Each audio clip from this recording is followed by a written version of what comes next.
Look at the size of that trunk. You could put 3 bodies in there. Just kidding. Just trying to levitate the situation. Okay, thank you. We appreciate it. Sure, sure. Hey, what kind of car you drive anyway? It's a Lexus 430 LS. That's like a Toyota. It's a Lexus. Yeah, Toyota, Lexus, same thing. Japanese, right?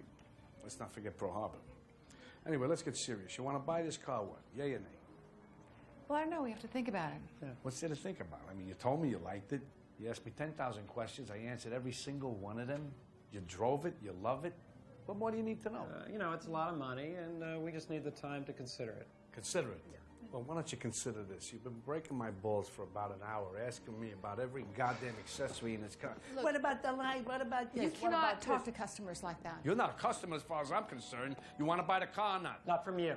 I want to see the manager. You want to see the manager? Yeah. Yeah? I'll show you the manager. Here's the manager. Right here. Here's the manager. Unbelievable. Come on. You want to talk to him? What should I do? Throw him out! You hear him? He just said throw him out. He's the boss. What should I get? Tell him to get a Honda! Hey, he just said it. He's the boss.